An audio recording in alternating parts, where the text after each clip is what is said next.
क्या आपको पता है कि सरकार ने एक ऐसी योजना निकाली है जिसमें अगर आप अप्लाई करते हैं तो लाखों रुपए तक मिल सकता है। इसमें अप्लाई करने के लिए ज़्यादा कुछ पढ़े लिखे होना ज़रूरी नहीं है। अगर आप किसी काम करते हैं या कोई कारीगर है, बस इतना ही काफ़ी है। इसमें अप्लाई करने के बाद आपकी ऑनर को आपकी बिजनेस को और बेहतर बनाने के लिए आपको ट्रेनिंग भी दिया जाता है और ट्रेनिंग के पहले दिन से आपको पैसे भी कुछ दिया जाता है। जो आप लोगों को काफ़ी फायदेमंद और इंटरेस्टिंग होने वाली है, तो इस वीडियो में आप लोग टेक्नोलॉजी ज्ञान विथ रवि चैनल में आप लोग को स्वागत है। मैं जिस योजना की बात करने वाला हूं, उस योजना का नाम है प्रधानमंत्री विश्वकर्मा योजना। इस योजना को आपको व्यवसायियों के लिए शुरू किया गया है, जिसमें आपको कुछ लाभ दिया जाता है, जिसके माध्यम से आप अपनी बिजनेस को ग्रो कर सकते हैं।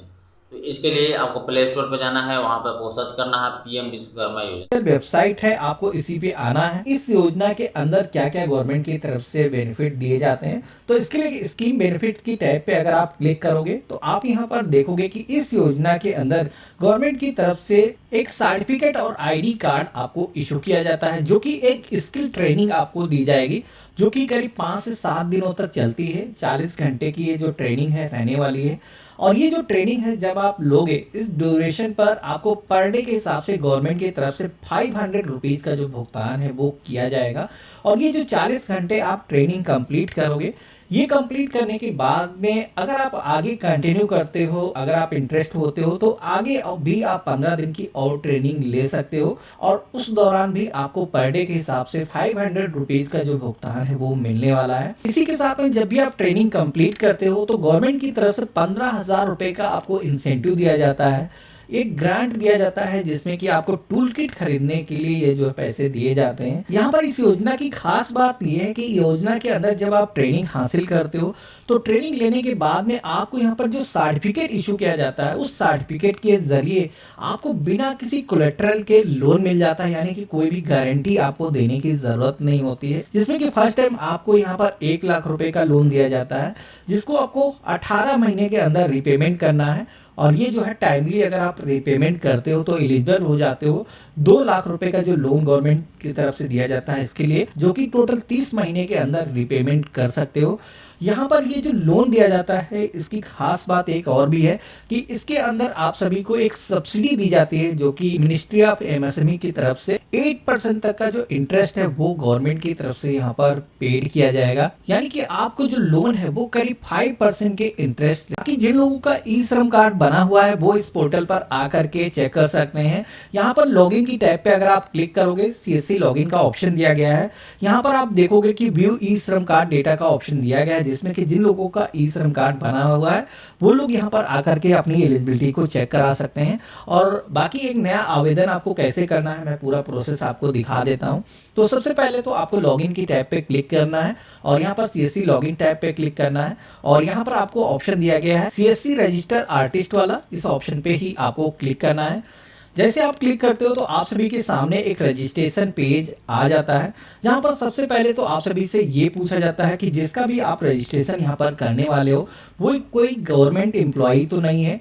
तो अगर ऐसा कुछ है तो वो इस योजना का बेनिफिट नहीं ले पाएगा। तो मेरे केस में नहीं है, तो नो के ऑप्शन पे हम क्लिक करेंगे। यहाँ पर कुछ योजनाएं दिखाई जाती हैं, जैसे कि पीएम ईजीपी योजना हो गया या फिर पीएम स्वनिधि योजना, मुद्रा योजना। इन योजनाओं में कोई रजिस्टर तो नहीं है, पहले से उसका बेनिफिट तो नहीं ले रहा है। तो अगर ऐसा कुछ है तो बेनिफिट आप नहीं ले पाओगे। तो यहाँ पर भी हमें नो के ऑप्शन पे क्लिक करना है और कंटिन्यू के ऑप्शन पे क्लिक करना है। अब अगला जो पेज आता है वो है आधार वेरिफिकेशन का, जहां पर सबसे पहले तो आप सभी को अपना जो मोबाइल नंबर है जो कि आपके आधार कार्ड से लिंक है वो यहाँ पर आपको दर्ज करना है और अपना जो आधार नंबर है यहाँ पर फिल करना है। कंटिन्यू के ऑप्शन पे आपको क्लिक करना है। नेक्स्ट जो पेज आता है जहाँ पर आपको फिर से अपना जो मोबाइल नंबर है वो दर्ज करना होगा और लॉगिन की टैब पे क्लिक करना है। तो इतना करते ही आप सभी के सामने ओटीपी को दर्ज करने का जो पेज है वो आएगा, जहाँ पर आपके फोन पर एक वेरिफिकेशन के लिए 1 टाइम पासवर्ड सेंड किया गया है। वो ओटीपी यहाँ पर आपको दर्ज करना है और कंटिन्यू के ऑप्शन पे क्लिक करना है। तो इस तरीके से ओटीपी से वेरिफिकेशन होने के बाद में आप सभी के सामने बायोमेट्रिक से वेरिफिकेशन का जो ऑप्शन है वो आएगा, जहां पर आपको आधार के जरिए बायोमेट्रिक के माध्यम से वेरिफिकेशन करना होगा। तो यहाँ पर हमें इस आइकन पे टिक करना है और वेरीफाई बायोमेट्रिक के ऑप्शन पे क्लिक करना है। इंश्योर करना है इससे पहले आपके सिस्टम में बायोमेट्रिक जो डिवाइस है वो लगी होनी चाहिए।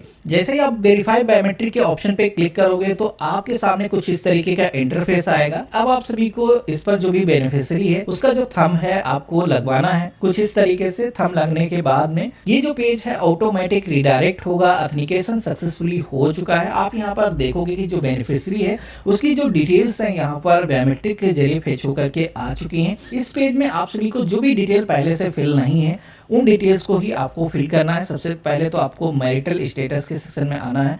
आप शादीशुदा हो या फिर अनमैरिड हो आपको सिलेक्शन करना है। SC ST OBC जनरल जिस भी कैटेगरी से आप हो चूज करना है। कोई भी दिव्यांग है तो उसको ही सिलेक्शन करना है। बाकी लोगों को ऐसे ही इसको छोड़ देना है। डिस्ट्रिक्ट भी सेम है, उसी डिस्ट्रिक्ट के अंदर ये जो है बिजनेस स्टेब्लिश है, यस करेंगे। अगर कोई भी माइनॉरिटी है तो उसको यहाँ पर यस नो का ऑप्शन दिया गया है, सिलेक्शन करना है। माइनॉरिटी की जो कैटेगरी है चूज करना है। बाकी लोगों को पेज में नीचे की तरफ आना है। यहाँ पर कॉन्टेक्ट डिटेल का जो सेक्शन है दिखाया गया है, जहां पर आप देखोगे कि आपका आधार मोबाइल नंबर पहले से दर्ज है।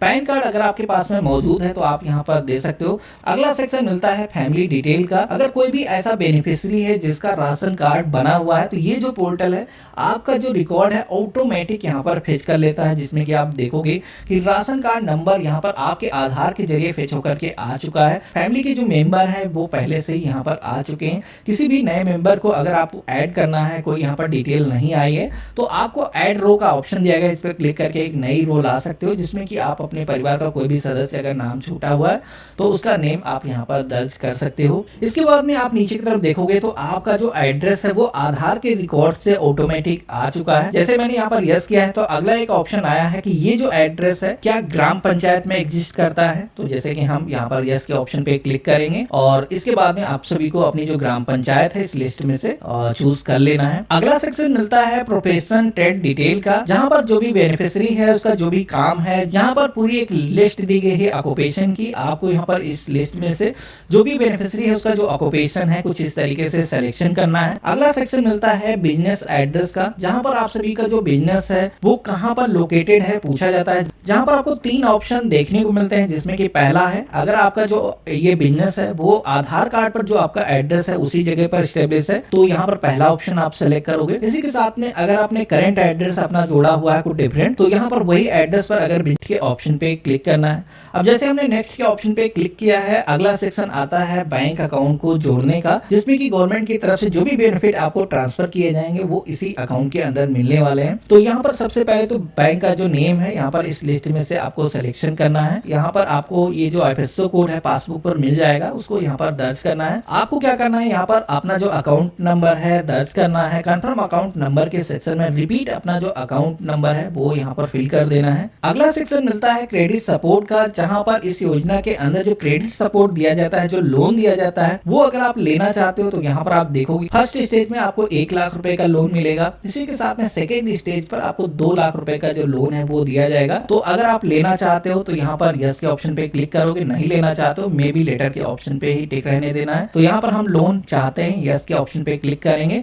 अब यहाँ पर आपसे पूछा जाता है कि कितना अमाउंट आपको लोन चाहिए, जैसे कि यहाँ पर 1 लाख रुपए दिखाया गया है। तो जैसे कि हम 1 लाख पूरा अमाउंट चाहते हैं, हमने यहाँ पर फिल कर दिया है। इसके बाद में आप सभी को लोन का जो पर्पस है वो भी यहाँ पर बताना होगा कि किस पर्पस के लिए आप लोन ले रहे हो। आप सभी को बिजनेस को एक्सपेंड करने के लिए लोन चाहिए तो यहाँ पर जो भी रीजन है आप यहाँ पर सिलेक्शन करोगे। देन आप सभी का कोई भी एग्जिस्टिंग अगर लोन पहले से कोई चल रहा है तो आपको यहाँ पर बताना है। अगर आपके केस में कोई भी लोन एग्जिस्टिंग नहीं चल रहा है तो इसको आप वैसे ही स्किप कर सकते हो, छोड़ सकते हो इसे। आप सभी को डिजिटल इंसेंटिव डिटेल के सेक्शन में आना है। यहाँ पर जो बेनिफिशियरी है अगर वो डिजिटल तरीके से पेमेंट्स को एक्सेप्ट करता है तो उस पर भी गवर्नमेंट की तरफ से इंसेंटिव दिया जा रहा है, तो उसकी भी डिटेल आप यहाँ पर दर्ज कर सकते हो। यस के ऑप्शन पे क्लिक करोगे तो आप यहाँ पर देखोगे कि बिजनेस का जो UPI ID है वो यहाँ पर आपको दर्ज करने का ऑप्शन मिलता है। जो भी UPI से आपका मोबाइल नंबर लिंक है वो आपको यहाँ पर दर्ज करना है। देन आपको यहाँ पर नेक्स्ट के ऑप्शन पे क्लिक करना है। अब जैसे हमने नेक्स्ट के ऑप्शन पे क्लिक किया है तो यहाँ पर आप देखोगे कि इस योजना के अंदर जो ट्रेनिंग आपको प्रोवाइड की जाएगी यहाँ पर आपको बताया गया है। इसी के साथ में टूल किट खरीदने के लिए आप सभी को इस योजना के अंदर जो बेनिफिट देने के लिए बोले गए तो वो भी यहाँ पर आप मेंशन देख सकते हो। पेज में नीचे की तरफ बढ़ोगे तो आप यहाँ पर देखोगे कि मार्केटिंग सपोर्ट अगर आपको चाहिए तो कुछ ऑप्शन यहाँ पर आप सभी को दिख जाते हैं। इनमें अगर आप कोई सपोर्ट आपको चाहिए तो आप सिलेक्शन कर सकते हो, बाकी नहीं चाहिए तो आप डायरेक्टली नेक्स्ट के ऑप्शन पे क्लिक करोगे। अब जैसे हमने नेक्स्ट के ऑप्शन पे क्लिक किया है तो हम फॉर्म के फाइनल पेज पर आ चुके हैं, जहां पर एक डिक्लेरेशन आता है। तो इस डिक्लेरेशन को आपको रीड कर लेना है। आई एग्री के ऑप्शन पे क्लिक करना है, देन आपको सबमिट के ऑप्शन पे क्लिक करना है। तो सबमिट के ऑप्शन पे क्लिक करते ही आप देखोगे कि हमारा जो फॉर्म है वो सक्सेसफुली सबमिट हो चुका। ये जो एप्लीकेशन नंबर आया है इसको सबसे पहले तो आप सभी को अपने पास में नोट करके रख लेना है। यहाँ पर आप इस योजना के अंदर गवर्नमेंट की तरफ से जो भी आपको बेनिफिट दिए जाएंगे उनके जो बेनिफिट हैं पोर्टल के अंदर आप लॉगिन करके देख सकते हो। यहाँ पर अगर आप डन के ऑप्शन पे क्लिक करोगे तो यहाँ पर पीएम विश्वकर्मा योजना के अंदर आपका जो प्रोफाइल है वो आप यहाँ पर देखोगे लॉगिन हो चुका है, जहां पर आपका जो करंट स्टेटस है फॉर्म का, आप अपने अभी जो फॉर्म है अपना सबमिट किया है यहाँ पर आपको दिखाया गया है। गवर्नमेंट की तरफ से जो क्रेडिट सपोर्ट आपको प्रोवाइड किया जाएगा उसका जो स्टेटस है यहाँ पर आप देख पाओगे। इसी के साथ में जो ट्रेनिंग आपको प्रोवाइड की जाएगी उसके बाद में जो सर्टिफिकेट आपको जारी होगा वो सारी चीजें आपको यहाँ पर ऑप्शन दिए गए हैं। यहाँ पर आप सभी लोगों को एक फॉर्म दिया गया है डाउनलोड करने का, जो PDF फॉर्म है आपका जनरेट